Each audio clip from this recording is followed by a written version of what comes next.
Amém. Seja bem-vindo ao nosso encontro. Hoje temos o capítulo 7 de Daniel. É um capítulo difícil de interpretação. Eu costumo dizer que esse é aquele capítulo que geralmente os pregadores e os pastores, eles vão ensinar o capítulo 1, 2, 3, 4, 5, 6 e vão parar ali. 7 geralmente você não verá muita gente ensinando. Por quê? Tem muita simbologia, é um texto completamente escatológico, apocalíptico e de revelação. Mas hoje quero convidar você a nós estarmos lendo o capítulo 7. E lembrar você que o livro de Daniel é essa leitura que é entre dois reinos. Lembrar você que estamos falando sobre o reino caído. Então, se há um reino eterno de Jesus, se há um reino verdadeiro, o qual esse reino tem a sua noiva, que é o seu povo, também o reino babilônico falsificado, vai dizer lá em Apocalipse, que também há a sua prostituta, que é a Babilônia.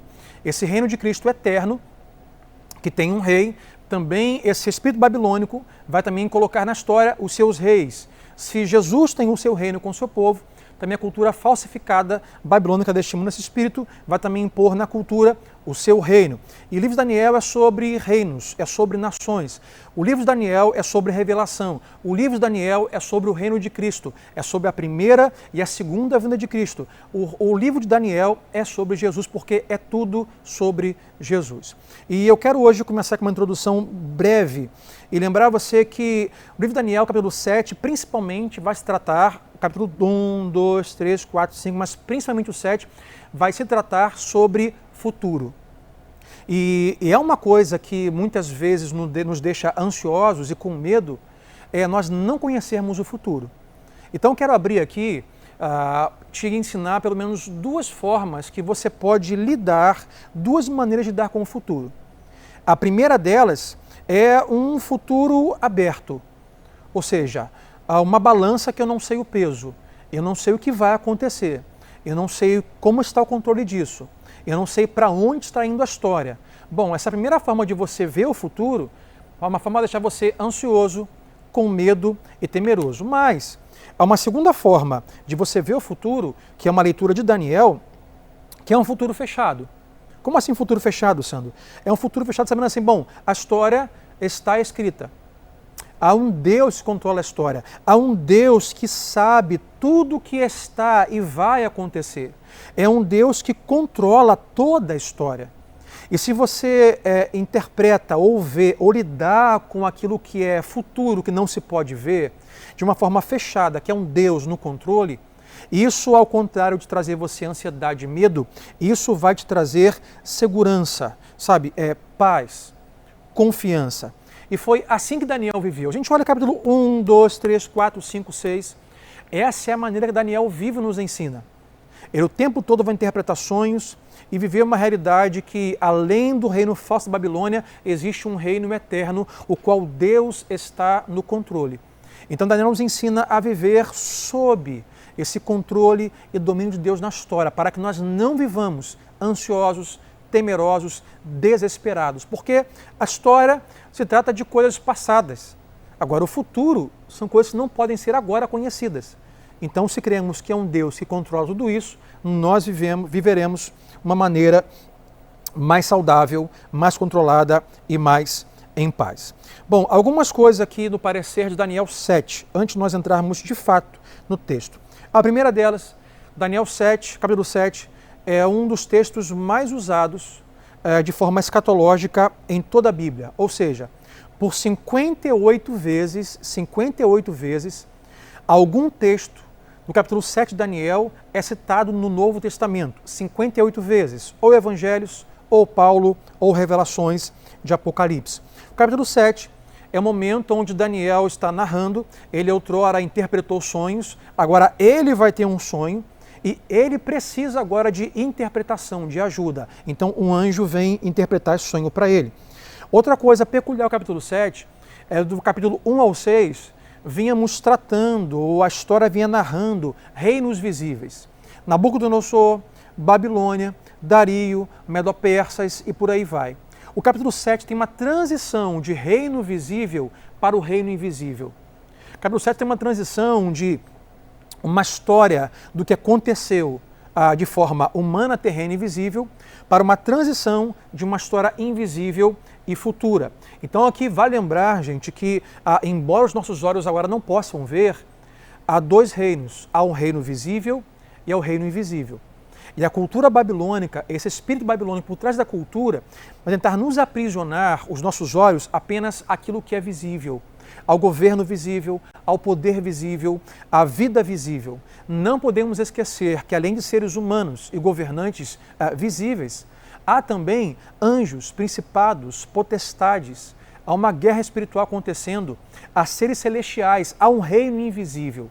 E Daniel 7, essa migração, sabe, de 1 ao 6, viemos falando sobre a história de um reino visível, agora passamos para um reino invisível, que é o sonho que Daniel vai ter.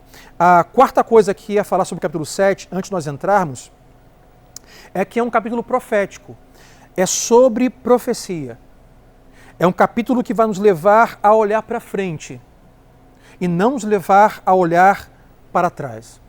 A grande verdade é que você, numa faculdade de história, numa faculdade de qualquer outro curso, você terá aula de histórias e lá vão te ensinar e te mostrar tudo o que aconteceu na história.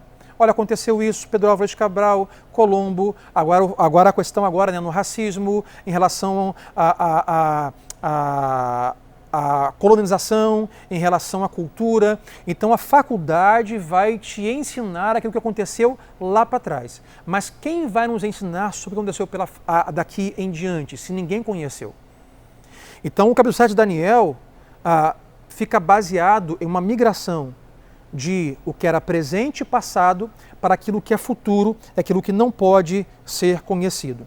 Outra coisa importante é o que é um capítulo cheio de figuras, cheio de imagens, e principalmente imagens de animal. Mas tem duas figuras aqui que acontecem muitas vezes no capítulo, então já quero adiantar. É a figura do chifre e a figura do mar. Então você vai entender aqui e ver que a figura do chifre está relacionado a rei e reinado. Então, os chifres em relação a reinos e reinados. Reis e reinados. E a figura de linguagem aqui de mar geralmente fala sobre nações, de forma global, número de pessoas, geralmente em uma visão mais de pessoas desviadas, mas é uma ideia de mar, quer dizer globalmente pessoas, humanidade. Isso tem lá em Isaías, também em Apocalipse. Eu termino aqui a introdução dizendo para você que o capítulo 7 é um capítulo a se discutir, e o que eu vou chamar de... é um capítulo onde há partes que eu vou chamar de mãos fechadas e mão aberta. Como assim, pastor? Aqui no capítulo 7, que é mão fechada, já está fechado. Nós não temos que discutir. Não há possibilidade de interpretações diferentes. Por exemplo, Jesus é rei, capítulo 7, e ele vai voltar sobre as nuvens do céu para reinar com poder e glória. Toda a Bíblia vai afirmar isso, capítulo 7 é visível. Isso está certo, fechado. Não temos que discutir, não dependemos de interpretações diferentes e pensamentos. Pronto. Mas também, no capítulo 7, algumas coisas nós precisamos lidar com mãos abertas. Coisas que eu não posso, por exemplo, aqui hoje, afirmar cabalmente a interpretação que eu trago. Eu trago aquilo que é mais, seria mais correto, mais saudável, à luz da teologia sistemática e bíblica, uma interpretação mais correta do texto bíblico. Mas algumas coisas podem ficar abertas. E você poderá ouvir alguém, de repente, dizendo alguma coisa um pouco diferente sobre essa figura, sobre esse tempo. Mas algo fechado aqui no capítulo 7 é Jesus é rei e voltará sobre as nuvens do céu, reinando com o seu reino eterno. Bom, dito isso, vamos começar hoje lendo o capítulo 7, versículo 1 a 8. E o primeiro tópico que nós vamos abordar é a certeza de que Deus conhece o futuro. Então vamos ler do versículo 1 ao versículo 8, que diz: no primeiro ano de Belsazar, rei da Babilônia, lemos isso no capítulo passado, capítulo 5, Daniel teve um sonho e certas visões passaram por sua mente, estando ele deitado em sua cama. Ele escreveu o resumo do seu sonho. Daniel diz: na minha visão à noite, eu vi 4 ventos do céu agitando o grande mar. 4 grandes animais, cada um diferente dos outros, subiram do mar. E aí vou só apontar algumas coisas. Belsazar, aquele rei neto de Nabucodonosor.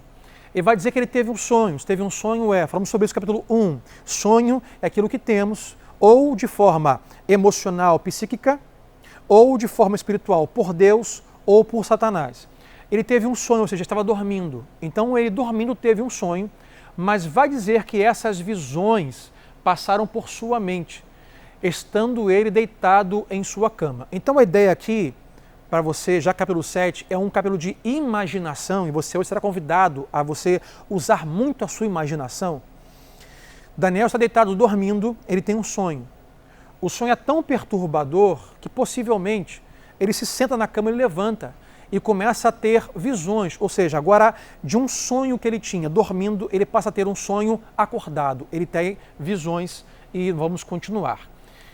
Ele vai dizer, o primeiro animal que ele diz que emergia do mar parecia um leão e tinha as asas de águia. E observei até que as suas asas foram arrancadas e ele foi erguido do chão, de modo que levantou-se sobre os 2 pés como um homem e recebeu o coração de um. Vou parar aqui, já para dar para você a orientação de que cada animal aqui, como falamos, ele vai ter uma representação de um rei e de um reinado. E nesse caso aqui, esse primeiro leão que ele vê está relacionado a Nabucodonosor e o reinado da Babilônia, nós vamos voltar lá. E ele continua. A seguir, vi um segundo animal que tinha aparência de um urso. Ele foi erguido por um dos seus lados e na boca, entre os dentes, tinha 3 costelas. E lhe foi dito, levante-se e coma quanta carne puder. Depois disso, vi um outro animal que se parecia com um leopardo e nas costas tinha 4 asas, como asas de uma ave. Esse animal tinha 4 cabeças e recebeu autoridade para governar. Na minha visão à noite, ou seja, está acordado, vi ainda um quarto animal aterrorizante, assustador e muito poderoso. Tinha grandes dentes de ferro, com as quais despedaçava e devorava suas vítimas e pisoteava tudo o que sobrava. Era diferente de todos os animais anteriores e tinha 10 chifres. Enquanto eu estava refletindo nos chifres, vi um outro chifre pequeno, que surgiu entre eles. E 3 dos primeiros chifres foram arrancados para dar lugar a ele. Esse chifre possuía olhos como os olhos de um homem e uma boca que falava com arrogância. Até aqui. Como eu disse, toda vez que nós lemos ali nesse texto, desse sonho de Daniel, capítulo 7, o apocalíptico, a palavra chifre está ligado a reis e reinos. E este sonho de Daniel, esse sonho misturado com visão, ele está de acordo com o que lemos no capítulo 4 de Daniel, com o capítulo 2 de Daniel, perdão, onde Nabucodonosor tem um sonho, ele vê uma estátua e ele não sabe o que significa, e Daniel então é chamado para interpretar, e Daniel diz, olha, essa estátua tem o seguinte significado, esta cabeça és tu, ó rei Nabucodonosor, e esses ombros e braços é o Império Medo-Persa, que vai desbancar o seu reinado, mesmo sendo menor. E olha, esta cintura e troncos é o reinado grego, que através de Alexandre o Grande vai desbancar os medo-persas. E essas pernas e pés de ferro misturado com argila, ele vai dizer, é o reinado romano, que vai desbancar os demais e de lá então virá a Jesus Cristo. Esse sonho de Daniel está diretamente ligado ao sonho de Nabucodonosor, com outras imagens, com outro formato, com outras intenções a Daniel. Por exemplo, ele fala que ele viu um primeiro animal, ele vai dizer que é um animal como um leão com asas. E é interessante ver que a literatura profética tem sempre essa imagem de animais. E isso ainda é comum a nós.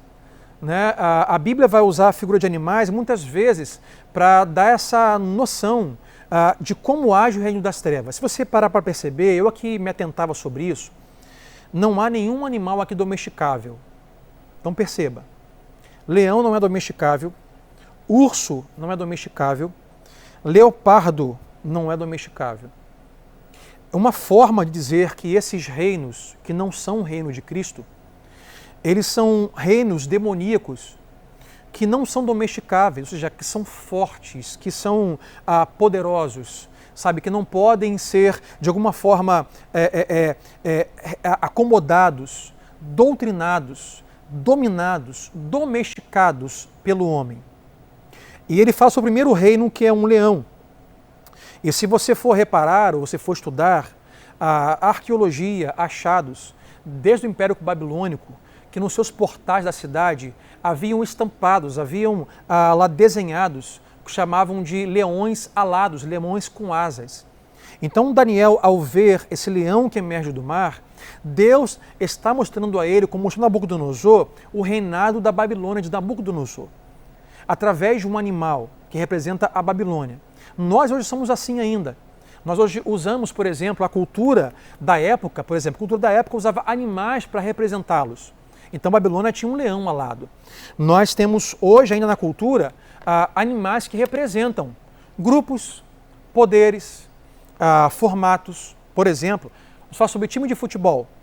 Se você é flamenguista como eu, você vai ter a figura de um urubu. Nada poderoso, nada forte, nada belo. Você tem os times de futebol, por exemplo, como o Santos de São Paulo, você tem um peixe. Você tem o Palmeiras, tem um porco. Sabe, você tem um Corinthians, o Corinthians tem um gavião, Gaviões da Fiel. Se não bastasse os times de futebol, também os times de basquete, eles vão usar algum animal para representá-los. Vamos à política. Também você é do grupo de direita, que vamos chamar hoje, tem lá os tucanos. Você tem outros partidos com outros símbolos de animal. Então é comum nós usarmos na história animais para representar um poder, representar um grupo, para representar um time, uma torcida, algo que fique representado na história de forma poderosa, de forma coletiva, e assim era feito. Então o leão aqui representa o governo de Nabucodonosor. Nós temos um segundo animal que vai dizer que também surgiu, segundo esse animal, segundo o leão, depois do leão surgiu um urso. Um urso levantado e tem costelas na boca, ele é autorizado a comer o que ele quer. Esse urso representa o Império Medo-Persa. Algumas versões vão dizer que esse urso tem um lado maior do que o outro, há um desequilíbrio no seu corpo. Isso vai dizer em relação ao Império Medo-Persa, que é um império que ele é uma fusão de dois impérios, os medos e os persas. Incomparavelmente, o Império Persa é maior do que o Império Medo. Tanto é que se você for estudar na história, literatura histórica, você vai ter sempre assuntos, ocasiões, história e feitos dos persas e quase nada dos medos. Então esse urso que emerge, ele é o Império Medo-Persa, que falamos no capítulo 5.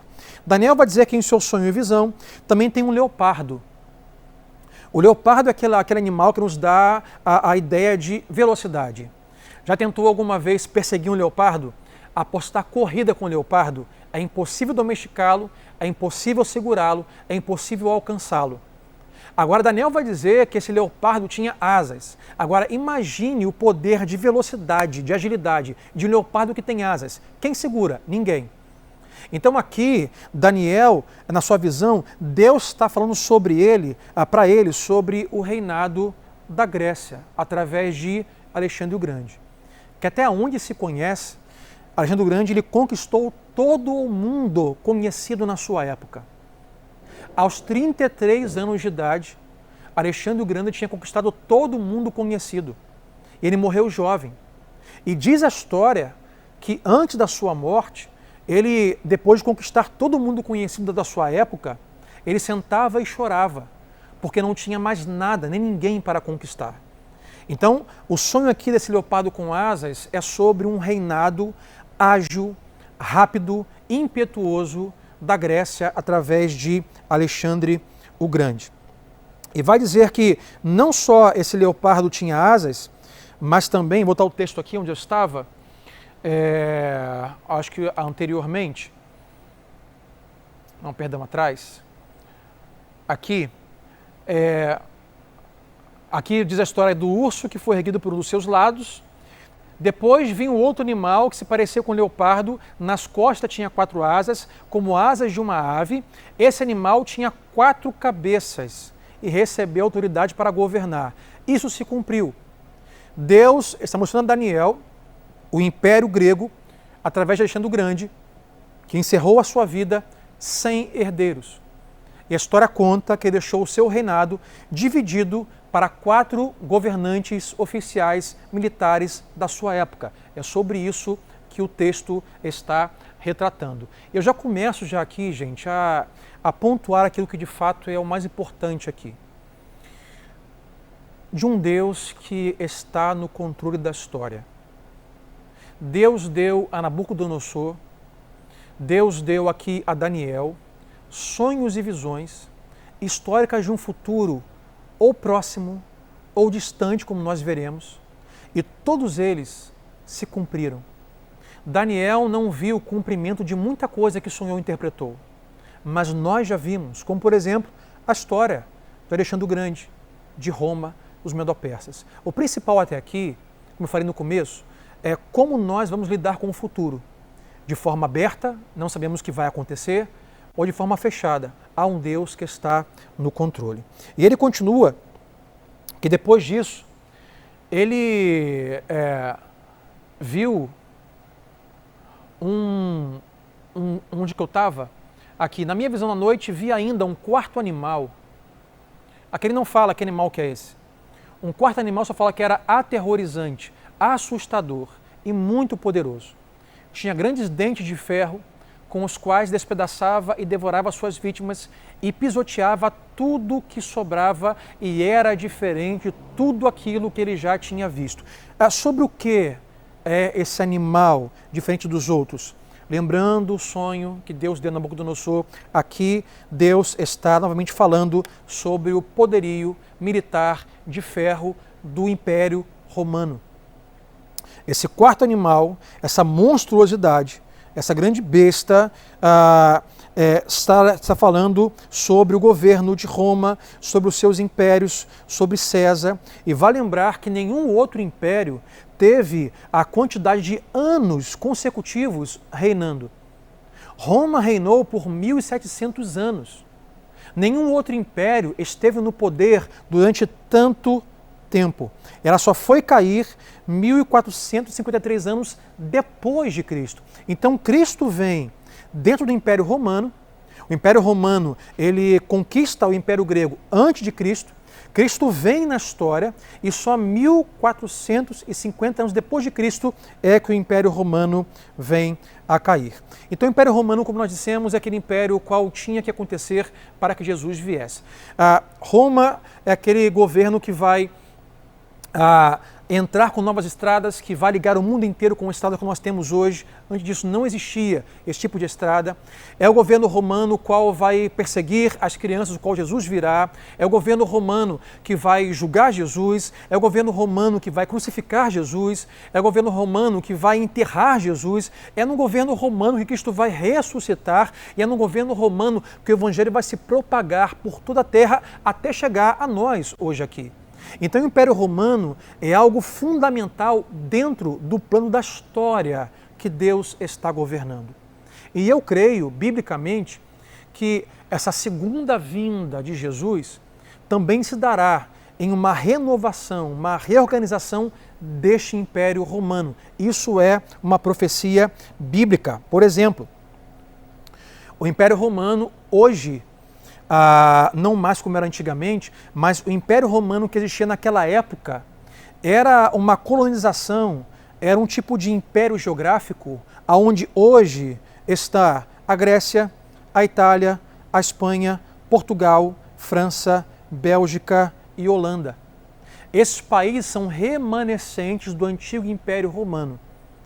Então, uma profecia, assim como Jesus veio dentro do Império Romano, possivelmente a profecia bíblica é que na segunda volta de Jesus, para que isso aconteça, esse Império Romano vai estar renovado, talvez, por esses países que hoje ocupam o que era a antiga Roma, para que então Jesus venha sobre as nuvens do céu. Outra coisa importante aqui no texto é que Daniel vai dizer que esse animal tinha 10 chifres, vai lembrar, chifres fala sobre 10 reinos. Não sou eu quem digo, é a Bíblia quem ensina. 10 chifres, e enquanto ele refletia nos 10 chifres, ele viu que um outro chifre pequeno surgiu entre eles. E os 3 dos primeiros chifres foram arrancados para dar lugar a ele. Aqui eu vou dar uma pausa, que aqui há uma linguagem simbólica do que no Apocalipse também vai chamar de anticristo, aonde escatologicamente, profeticamente, ele virá dentro desses 10 reinos reunidos. Esse novo império romano restaurado, e dentro desses 10 reinos restaurados, nascerá ou virá um ainda pequeno que surgirá. E eu vou usar essa simbologia bíblica, profética, escatológica do futuro, da volta de Jesus, para pensar com você que realmente é assim que as coisas acontecem, de forma sutil. Como o diabo age? O diabo age de forma sutil. Como a cultura e o espírito maligno, sombrio, age de forma sutil. O diabo não quer que você faça grandes mudanças na sua mente, no seu coração. Ele quer que você comece pequeno. Como um chifrezinho, Daniel diz, olha, enquanto eu refletia em 10 grandes chifres, um chifrezinho pequenininho surgiu. Mas quando foi ver, de repente, o chifrezinho cresceu e desbancou outros chifres. É exatamente assim que a cultura babilônica age no coração, na vida, na mente do homem. Ela vem com pequenos ensinos, com pequenas práticas, com pequenas normalidades, com pequenas atribuições. E o diabo quer apenas que nós venhamos a dar um pequeno lugar às coisas desse mundo, do falso reino, dessa falsa cultura caída, para que então, quando nós não percebermos, aquilo que começou pequeno, toma força, toma tamanho, toma forma, e toma a nossa mente, toma o nosso coração. Tudo começa pequeno, até que quando vamos ver, tomou lugar e desbancou outras coisas que estavam no lugar. Dito isso, temos aqui essa imagem desse pequeno chifre do anticristo. E antes de pular para o próximo tópico, preciso falar que a palavra anticristo, muitas pessoas não se atentam ao significado da palavra. O anticristo. O que é anticristo? É anticristo. Duas possibilidades. Esse anti quer dizer contra, aquele que se levantará, e a sua ideia é ser contra Cristo, contra o reino de Cristo, contra o povo de Cristo, contra o reinado de Cristo. Então, anti quer dizer contra, ou, além de contra, pode ser no lugar de. Então, a cultura deste mundo, ela vai se levantar para ser contra o reinado de Cristo, contra a vontade de Cristo, contra os eleitos de Cristo, contra a palavra de Cristo, ou... Aí que está a questão, gente. Às vezes a gente acha que está mais seguro porque não há oposição, e você se engana. Não ter oposição não quer dizer que há segurança.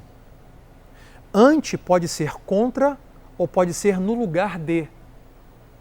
As coisas são sutis, como eu falei, como são pequenas. Eu não tenho oposição contra a fé cristã. Não tenho oposição, mas tenho coisas que querem se colocar no lugar de Jesus. O que é o reino falsificado da Babilônia? O que é esse espírito, como sempre digo, não é o que aconteceu em Daniel, é o que sempre acontece. O que esse reino falsificado faz? Ele nos dá um falso reino, nesse falso reino tem um falso rei, nesse falso reino há um falso poder, nesse falso reino há uma falsa segurança, nesse falso reino há um falso conforto, nesse reino há falsos prazeres, ou seja, Deus cria, Satanás imita. Deus cria, Satanás falsifica. Então, o anticristo, o significado é um espírito que se levantará, e eu poderia dizer que esse espírito já está em nosso meio, já na história, porque até então não se refere a uma pessoa, mas é um espírito que vai estar por trás de uma pessoa específica. Mas aqui eu quero dizer o seguinte, é um espírito que está por trás da cultura, que vai nos dar essa ideia de não há oposição contra Cristo, mas quando nós não percebemos, há coisas que são colocadas no lugar. Não mais confiamos em Cristo, confiamos na cultura.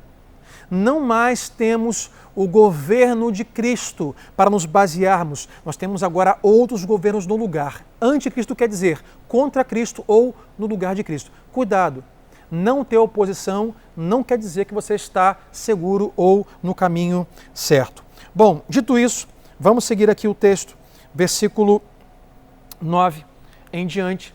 A pauta que temos nesse grupo de versículos é que o Deus que governa o mundo está chegando para governá-lo de fato. Então temos aqui duas verdades. Deus está no controle da história.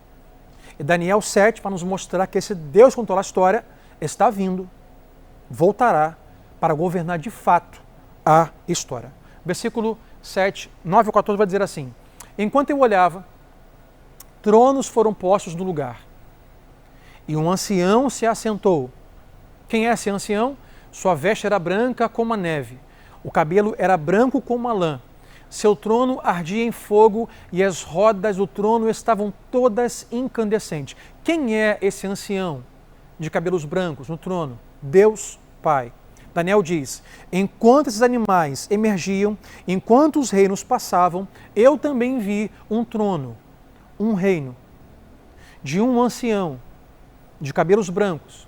O seu trono ardia em fogo e as rodas do trono... Gente, Daniel capítulo 7 é questão de imaginação. Trono com rodas. Sandro, o que significa um trono com rodas? É um trono de alguém que é deficiente físico? É um trono de alguém que depende de rodas para poder sair do lugar? Não. Biblicamente entendemos que essa roda do trono é para dar a ideia, ou diria certeza, de que o reinado de Cristo não é estático. O reino de Jesus não está parado ou preso a um tempo da história, a um lugar, mas é um reino que se move. É um reino que não está preso nem estático. É um reino eterno. E vai dizer que essas rodas do trono estavam incandescentes. E saía um rio de fogo de diante dele. Esse rio de fogo fala sobre a justiça de Deus, o juízo de Deus sobre a humanidade. Milhares e milhares de milhares o serviam, milhões e milhões estavam diante dele. Quem são esses? Lembrar você que além de um reino visível, há um reino invisível. O que Daniel vê da parte de Deus é que esse reino de Deus é um reino que não é estático, não está preso a uma parte da história, e é um reino que tem milhares e milhares de servos, criaturas angelicais. Conhecemos mais os anjos, serafins, querubins e muitas outras pessoas celestiais, seres celestiais. É um reino de poderio, de servos, de população imenso. O reino de Cristo, o reino de Deus, agora invisível, é um reino repleto com o seu exército, com os seus anjos. E esses milhares, vai dizer o texto, o serviam. O tribunal iniciou o julgamento e os livros foram abertos. Continuei a observar por causa das palavras arrogantes que o chifre falava. Que chifre? Aquele pequeno chifre que emergiu. Fiquei olhando até que o animal foi morto e o seu corpo foi destruído e atirado no fogo. Vou dar uma pausa aqui antes de passar ao próximo grupo de versículos. O reino de Cristo não é estático, é servido por milhões e milhões e milhões de seres espirituais. Daniel vai dizer que o trono iniciou o seu julgamento. Ou seja, gente, haverá um julgamento.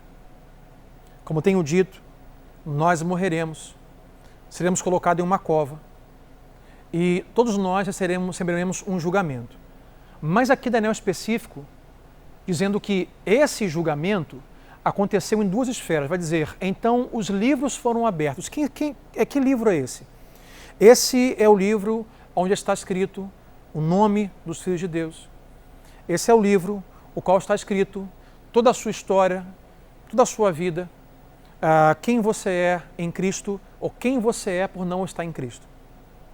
Vai dizer que quando esse reino de Deus não emergir, mas vier do céu, para tomar de fato o que é seu e se apoderar daquilo que criou e de fato ser um reino estabelecido eterno, um livro será aberto e nós seremos julgados. Mas a segunda coisa que é importante, continuei a observar por causa das palavras arrogantes que o chifre falava. Fiquei olhando até que o animal foi morto e o seu corpo foi destruído e atirado no fogo. Vale aqui ressaltar algo importante, saber que, como diz lá Apocalipse, o reino babilônico, o espírito babilônico da cultura das trevas, ele tem um tempo determinado, ele não é eterno. Ele será julgado, ele será destruído e lançado no fogo. E às vezes nós temos uma imagem, eu não diria romantizada, mas equivocada em relação ao diabo, em relação ao reino de Satanás após a segunda vinda de Jesus. Sabe, o diabo não vai herdar nada, veremos isso aqui mais adiante. Ele não vai ganhar o inferno de presente com aqueles que morreram sem Jesus. Também o diabo será julgado. Também o diabo e sua cultura e seus demônios serão lançados no inferno. Às vezes pensamos assim, bom, quando Jesus voltar, Jesus vai reinar no céu e o diabo vai reinar no inferno. Não, isso não é bíblico. O diabo não vai reinar no inferno. Deus reinará sobre céu e inferno, certo? No inferno estarão aqueles que morreram sem a salvação, sem terem feito Jesus e o seu reino como o seu reino. E no inferno estarão aqueles que não foram salvos, que não fizeram de Cristo o seu Senhor, que não foram eleitos antes da fundação do mundo e junto com eles, não reinando num trono, mas também julgado, Satanás e seus demônios. É importante nós falarmos isso aqui hoje. Próximo versículo. E foi tirada a autoridade dos outros animais, mas eles tiveram permissão para viver por um período de tempo. Na minha visão à noite, fala Daniel, vi alguém semelhante a um filho do homem. Quem é esse? O ancião, Deus Pai. Filho do homem, Jesus Cristo. E fazendo sua visão, depois que esses reinos foram depostos, que tiveram a permissão de viver por mais um período, ele diz que nas nuvens, ele viu um filho do homem vindo dos céus. E vale aqui pontuar, aqui pausar, de onde vieram os animais? Eles emergiram da terra, das sombras, do inferno. Jesus não emerge da terra. Jesus vem sobre as nuvens do céu, porque o seu reinado é celestial, o seu reinado é eterno. Ele se aproximou do ancião, então Deus Filho se aproximou de Deus Pai e foi conduzido à sua presença. A ele quem? Ao Filho do Homem, Jesus Cristo, foram dados autoridade, glória e reino. Todos os povos, nações e homens de todas as línguas o adoraram. Seu domínio é um domínio eterno que não acabará e o seu reino jamais será destruído. Aleluia. Deus que governa o mundo está chegando sobre as nuvens do céu para governar todo mundo. Imagine você, primeira classe de um voo, primeira classe de um voo, com bons alimentos, espaço, eu que sou grande, para esticar as pernas, e você abre a janela, você vê aquelas nuvens no céu, e em cima das nuvens do céu há um como um filho de um homem. Sabe, eu fico imaginando, gente, o texto que nós entendemos que é o seguinte: depois que essas coisas acontecerem, Daniel tem essa revelação de Deus, ou tem essa visão de Deus, ainda sem interpretação, e Apocalipse vai usar Daniel, capítulo 7, reafirmar algumas coisas, eu fico imaginando, nesse exato momento, toda a hoste celestial, os seres celestiais, estão aguardando um movimento. Imagine aqui comigo, Cristo assentado em um trono. Como eu falei, esse é um livro de imaginação. Os seres celestiais, eu posso imaginar assim, não digo que está escrito, mas posso imaginar, que estão aguardando um movimento de Cristo. Como assim, pastor? Vamos trazer assim a uma linguagem normal da nossa família. Por exemplo, tem o pai sentado vendo televisão com o controle remoto na mão. Então, há uma discussão entre dois filhos. E o filho vem dizendo, pai, Meu irmão fez isso comigo. É o pai, aham. Pai, o meu irmão falou isso aqui da mamãe, do senhor, ele xingou um palavrão, ele falou que não vai tomar banho, ele não escovou o dente. Aquele irmão que vem caguetar o outro. E o pai está, aham. Na verdade, esse filho cagueta, ele está fazendo o que está fazendo, esperando um movimento do pai. Sabe qual é? Botar as duas mãos nos braços da poltrona, fazer um movimento para frente e levantar. E quando o pai levanta, esse filho pensa assim, agora meu irmão vai ver. Papai levantou, meu irmão. Papai não vai dar viagem perdida. Papai vai lá e vai arrebentar ele. Papai vai dar chinelada, papai vai lá. Então, isso é uma coisa antiga, tá, gente? Da minha geração. Então, papai vai lá e vai ficar de castigo. Vai tirar o videogame dele. Vai tirar... O filho cagueta espera um movimento. Que o pai larga o controle, coloque a mão no braço da poltrona e ameace levantar. Eu fico imaginando, gente, todo esse texto aqui. Daniel tem uma visão que diz o seguinte: depois que acontecerem esses eventos, é como se Cristo, que está no trono, fizesse esse movimento aqui, ó, mãos no braço e se levantasse. Sabe, o reino celestial, assim como um filho cagueta, está esperando esse movimento de Cristo. Daniel diz na sua visão, depois que esses tronos se levantaram, os chifres e foram depostos, um ancião veio e após a sua vinda, diz que sobre as nuvens do céu veio. É o momento onde Cristo coloca a mão e diz assim, agora é a hora. O que foi profetizado aconteceu. O que eu disse aconteceria, aconteceu. Agora é a hora. Nós aguardamos esse dia. Aguardamos o dia em que Cristo coloque a mão no trono, levante e diga, agora é a hora. E venha sobre as nuvens do céu. Falamos que os animais vêm do mar, Cristo vem dos céus. E diz que é assim que esse tribunal inicia um julgamento. Esse julgamento é iminente. Eu vou ler aqui o Salmo 82, versículo 1, que vai dizer: é Deus quem preside na Assembleia Divina, no meio dos deuses, e Ele é o juiz. Esse tribunal, onde há um juízo que falamos sobre o livro que é aberto e sobre esse espírito que é lançado no fogo, chamamos biblicamente de conselho divino. Há um conselho divino que julgará as nações, o qual Deus é o juiz justo, santo e perfeito. Há muitas linguagens na Bíblia. Eu vou dizer para você algumas linguagens. Por exemplo, esse conselho divino é chamado de Assembleia dos Santos, Conselho dos Santos, Anfitriões, Sede dos Deuses, Monte da Assembleia, Tribunal de Juízo, Ó Celestial. E esse Tribunal de Juízo, ele é visto por Daniel aqui, é visto por Isaías, capítulo 6.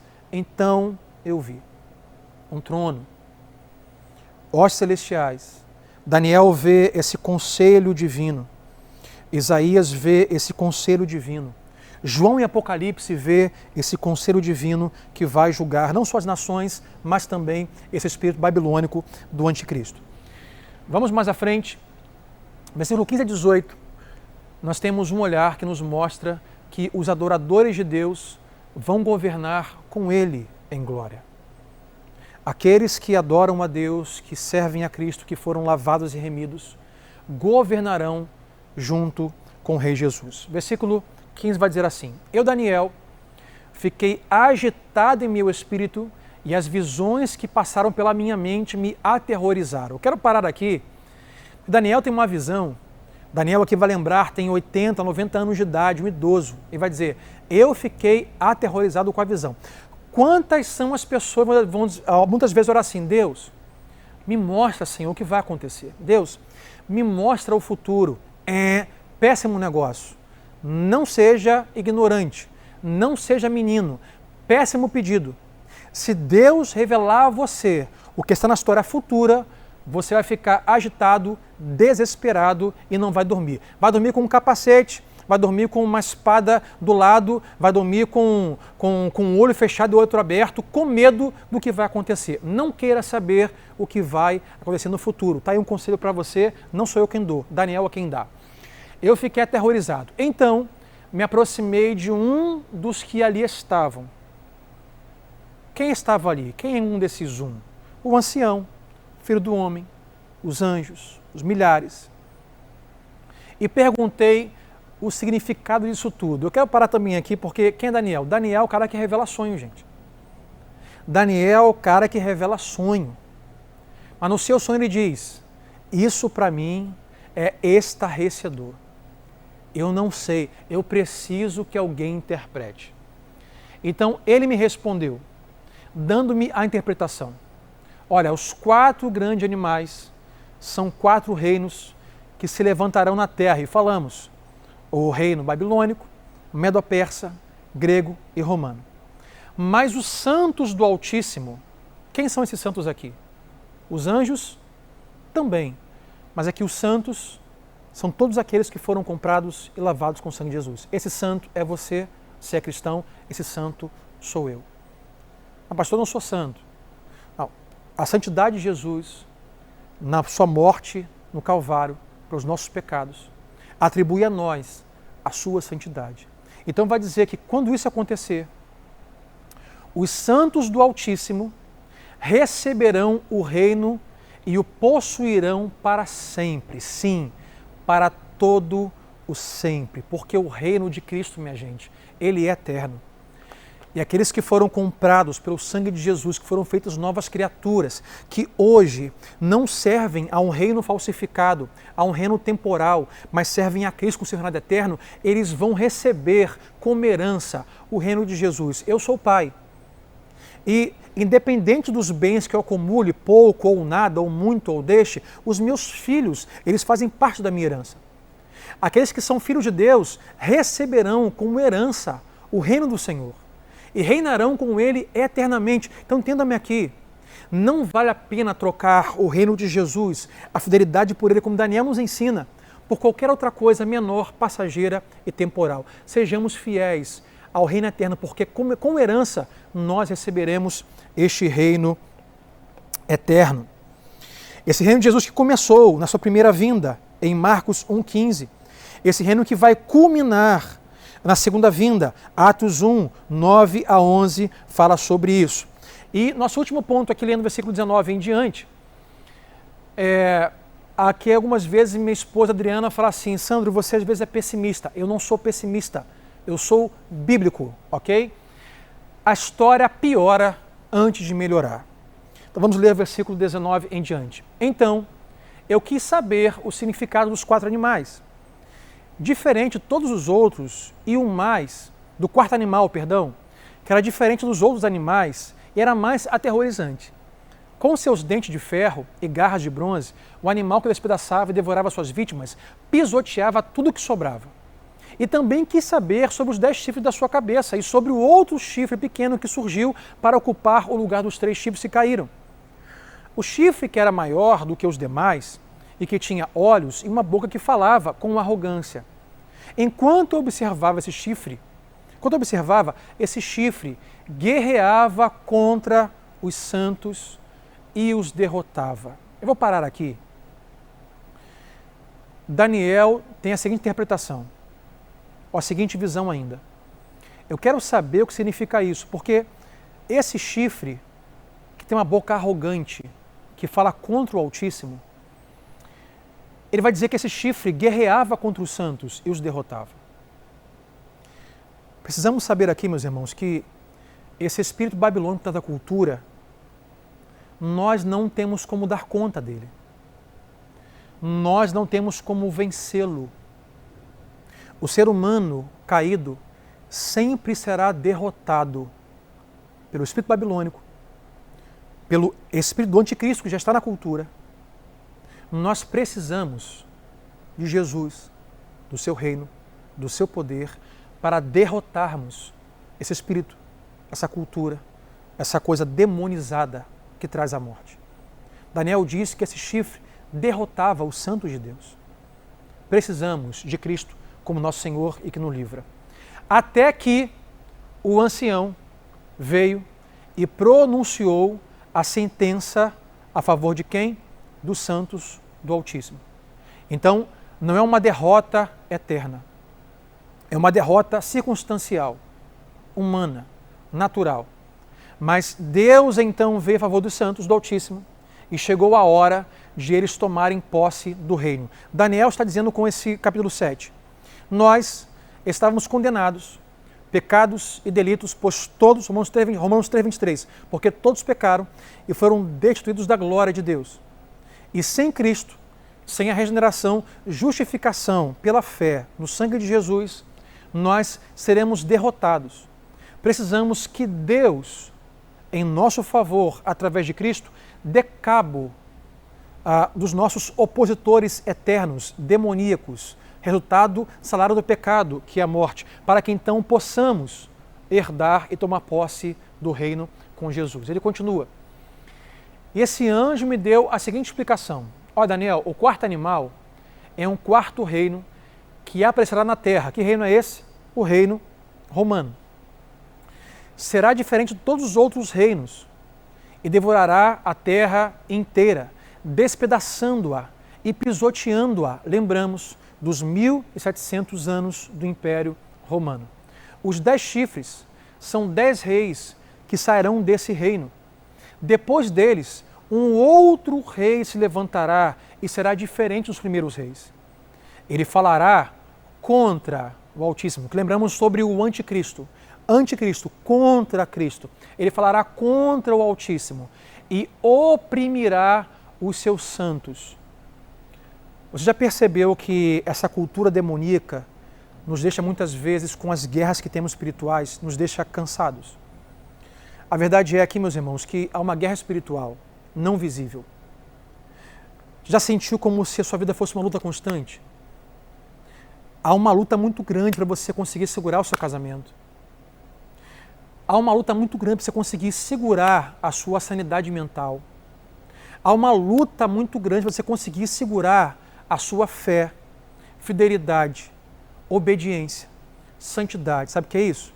O reino espiritual do inferno, com essa cultura caída, está constantemente, a palavra diz aqui, nos oprimindo, oprimindo os santos. E chega uma hora de fato que nós nos sentimos cansados. Quem sabe você hoje está vivendo algo do tipo, pastor, eu estou cansado. Cansado de lutar pelo meu casamento, cansado de lutar para me manter equilibrado, emocional, espiritual, financeiramente. Temos lutas, oposições constantes, espiritual. Que a verdade é que o diabo odeia Deus. E por odiar a Deus, cria um reino falsificado e enganoso. E todos aqueles que amam e adoram a Deus passam também a ser alvo da inimizade, das críticas, da luta do diabo.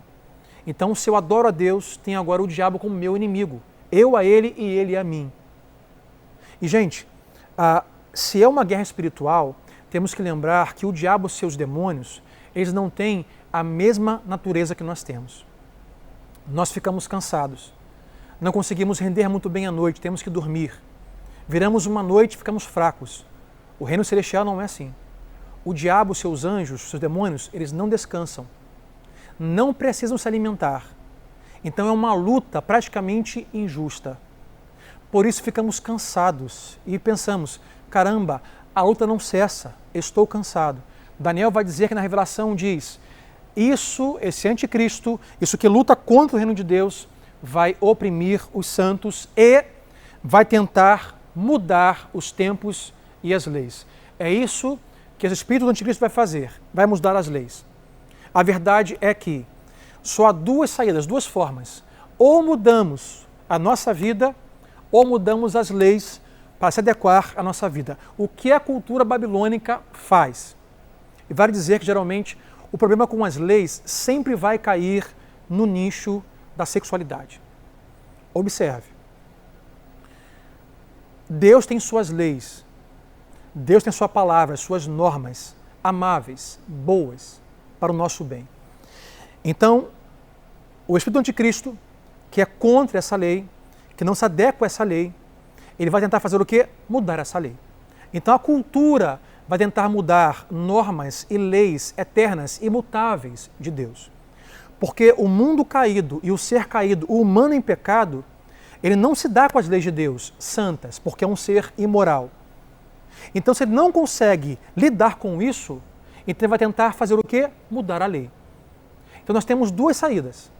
Ou somos feitos novas criaturas e vivemos sob a lei de Deus, ou nós nos rebelamos contra a lei de Deus, tentamos mudá-lo. Então hoje, a pergunta a você é, como você tem agido? Você tem se colocado sob a lei de Deus para mudar a sua vida e o seu coração, mudar à luz da lei de Deus, ou você tem lutado contra a lei de Deus, tentando mudar a lei de Deus, dizendo, não é bem assim, não é tão pesado assim, não é bem isso que a palavra de Deus diz. A cultura babilônica deste mundo, do anticristo, vai lutar contra a lei de Deus, botar em queda as leis preciosas do Senhor. E vai dizer, os santos serão entregues nas mãos dele por um tempo. Tempos e meio tempo. Mas o tribunal o julgará. Julgará quem?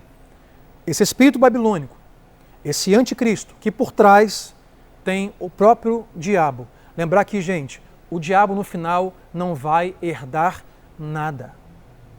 O diabo não vai herdar o inferno. Ele não vai ser o chefe nem o rei do inferno. Ele não vai herdar nada, ok? Seu poder será tirado e totalmente destruído para sempre. E no final, então, a soberania, o poder e a grandeza dos reinos, debaixo de todo o céu, serão entregues nas mãos de quem? Dos santos. Anjos celestiais e aqueles que morreram em Cristo e foram ressuscitados ou foram arrebatados em Cristo. O povo do Altíssimo, o reino dele será um reino eterno. E todos os governantes o adorarão e lhe obedecerão. Escute-me aqui, gente. Isso aqui é o futuro, sabe? As pessoas que não creem na palavra, elas vão viver uma vida aberta, pensando o que vai acontecer. Mas quem vive um futuro fechado, Deus está no controle. Leia Daniel, leia Apocalipse, sabe? Leia a palavra de Deus. O futuro que está fechado. Qual é o futuro fechado, pastor Sandro? Deus virá sobre as nuvens do céu, Cristo, e governará sobre todos os reinos, e todos os seus santos com ele reinarão, serão salvos, retirados das mãos da cultura, do inimigo, da opressão. É por isso que diz Apocalipse que ele enxugará do rosto toda a lágrima. Sabe por quê? Porque aqui é lágrima. Aqui são perdas. Aqui são oposições. Aqui é sofrimentos. O texto que lemos diz que antes desse dia chegar, minha gente, as coisas vão piorar. Não sou pessimista, sou bíblico. Por isso que eu digo que a evolução, desculpe-me, com muito respeito, a evolução é uma idiotice. Nós não estamos evoluindo. Nós estamos descendo. Não há sinais que a humanidade está melhorando. Não há sinais que o ser humano está evoluindo. Pelo contrário. Se falamos hoje sobre uma curva do coronavírus, que nunca chega a esse pico, desde que o mundo é mundo, desde o pecado de Gênesis 3, estávamos do pico, estamos só descendo. A teoria da evolução, ao meu ver, é uma grande ignorância. Não estamos evoluindo. Estamos só piorando e vai piorar. O texto de Daniel vai dizer, olha, precisarão que isso aconteça, que haja oposição, que haja perseguição, que haja choro, que haja lágrima. Vai dizer que esse espírito do anticristo vai levantar a sua voz. Ou seja, será alguém com poder, alguém que vai conseguir reunir religião e política, será alguém que terá as mídias sociais, e ele vai atingir muitas pessoas, e haverá oposição, sofrimento, haverá choro, vai piorar muito, minha gente. Mas temos uma certeza que nos guarda, que depois que piorar, Cristo voltará sobre as nuvens do céu. É o movimento de colocar a mão no trono e levantar. E quando ele vier, debaixo do céu, todos os reinos serão entregues nas suas mãos. E você e eu, santos, governaremos com ele e as lágrimas nos serão enxugadas. Para terminar, esse é o fim da visão. Eu, Daniel, fiquei aterrorizado por causa de meus pensamentos, e meu rosto empalideceu, mas guardei essas coisas comigo. O Rei Jesus governará sobre todas as coisas. Quem pode dizer amém? Aleluia. Por causa do tempo, eu vou terminar lembrando a você que Apocalipse 13, 17 vão reafirmar a visão de Daniel. Como eu falei, por em média 58 vezes, o capítulo 7 de Daniel é mencionado só no Novo Testamento. Por exemplo, Apocalipse 13 vai falar sobre a ressurreição falsa da besta. Ou seja, a besta que ressurgiu do mar. Mais uma vez, Deus cria, o diabo falsifica. É uma falsa ressurreição. Isso fala sobre uma reorganização do que outrora fora o Império Romano. E será feita por meio da imagem de uma figura de um dragão. E esse fará oposição contra os santos.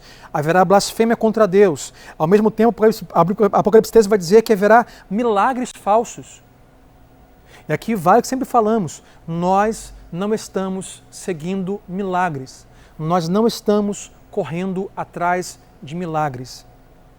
Nós estamos correndo atrás de Cristo. E enquanto seguimos a Cristo, os milagres nos alcançam.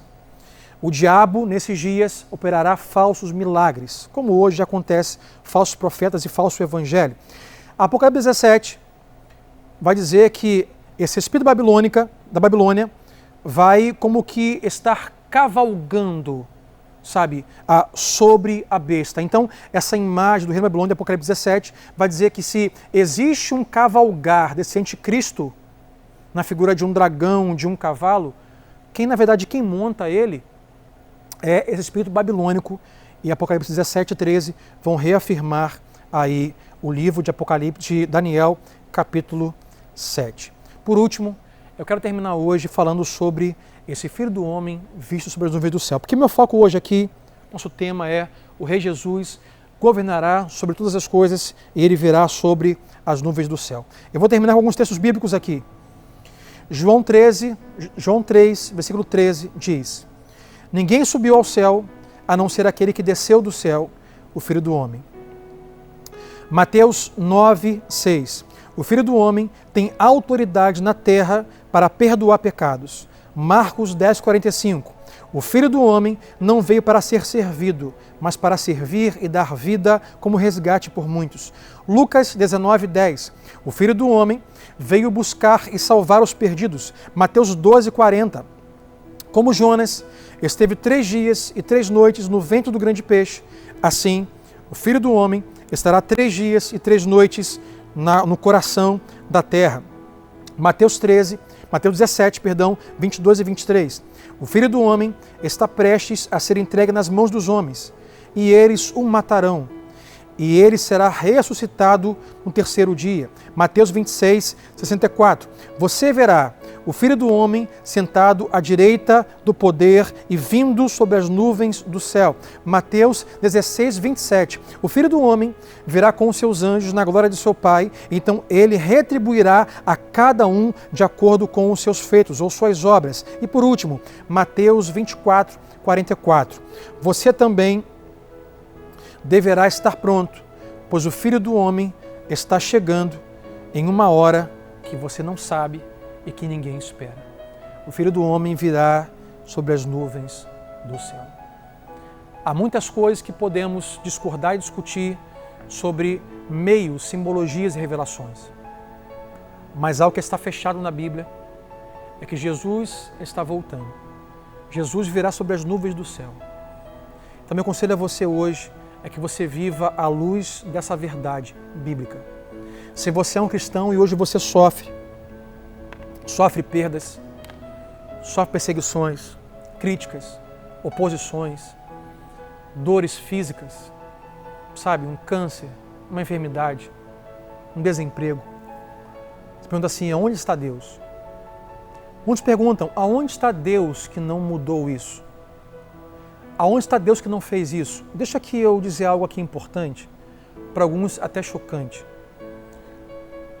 Diz o texto bíblico e profético e escatológico, nos últimos dias, esse espírito babilônico do anticristo operará grandes milagres falsos. nós não estamos correndo atrás de milagres, estamos correndo atrás de Jesus e a sua salvação.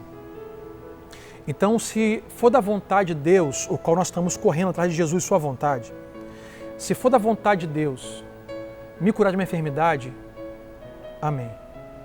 Se for da vontade de Deus que eu morra de câncer, amém. Porque eu estou correndo atrás da sua vontade e não do seu milagre. Eu vou orar, eu vou clamar, eu vou pedir. Mas se for da vontade dele que eu morra de uma enfermidade, como morreram tantos cristãos na história, na Bíblia, na sua família e na minha, que se cumpra a vontade de Deus. Porque é isso que nos firma. Hoje há muito disse-me-disse em relação por que Deus não. Por que Deus não curou? Por que Deus não fez? Ele tem a vontade soberana e muitas vezes para nós mistério. Sabe, 25% da Bíblia é sobre profecia e grande parte sobre mistério. Então sigamos e corramos atrás da vontade de Deus. Se a vontade for me curar, amém. Se a vontade for que eu morra de uma enfermidade, amém. Eu tenho uma certeza, Daniel 7 termina, estaremos todos com Ele na sua glória. O seu reino virá sobre as nuvens do céu e com Ele reinaremos eternamente. Não mais haverá dor nem lágrimas. Reunidos estarão os santos, os eleitos de Deus, com as hostes celestiais, anjos, querubins, serafins, os que morreram, os que não morreram, mas em Cristo estaremos juntos. Esse é o futuro que aguarda os filhos de Deus, mas também é o futuro que aguarda os que não foram salvos em Jesus. Junto com Satanás serão julgados e serão condenados.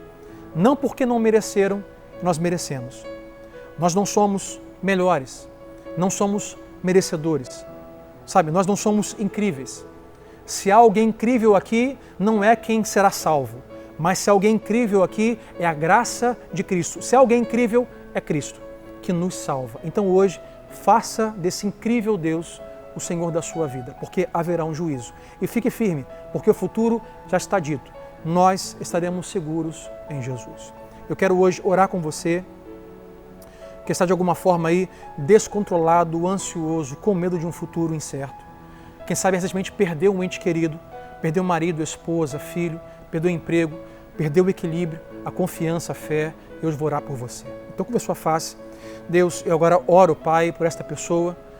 Quem sabe é um adulto, é um idoso, é um jovem, mas Deus está vivendo tempos tenebrosos, está como Daniel diante da visão, estarrecido, está pálido, está enfraquecido. Quem sabe Deus está vivendo aquilo que Daniel enxergou, vivendo a Deus oposições, está cansado, Pai, de lutar pela sua família, está cansado de lutar, ó Deus, para manter a saúde da sua mente, está cansado, ó Deus, de tentar se manter santo, obediente, fiel. Deus, que hoje haja uma restauração emocional, espiritual, física, que se cumpra a Tua vontade e que, acima de tudo, ó Deus, possamos estar confiando que o Senhor governa a história. Que por mais que coisas ruins nos cerquem e aconteçam, por mais que as coisas venham estar piorando e vão piorar, sabemos que, Deus, há um checkmate, Deus, há um final, há uma linha de chegada, Deus, há uma cena final. E na cena final, Deus, aqueles que foram lavados, comprados no sangue de Jesus, terão dos seus olhos a lágrima enxugada. Que não temamos, ó Pai, mas que façamos do Senhor, do Seu reino, a Sua verdade, o nosso guia, a nossa base. Então, Deus, ajude os meus irmãos e, Deus, haja com salvação hoje, na vida, no coração, na mente de pessoas que ainda não estão salvas em Ti, ó Deus. Derrama fé para crer. Deus, age com poder e glória. Deus, tira a trave dos olhos, tira, Deus, a dureza do coração. Que eles entendam, Pai, que tudo vai passar, mas vai chegar o dia em que sobre as nuvens do céu virá o Senhor. E o Senhor julgará vivos, mortos e seres celestiais. Deus, obrigado por esse momento. Desperta-nos e nos dá certeza que o Senhor está no controle e o Senhor virá para governar toda a história, embora haja dificuldade política, governamental, na saúde, crise mundial, nós sabemos que a história está escrita e guardada em Ti. Assim oramos, no nome de Jesus. Amém e amém.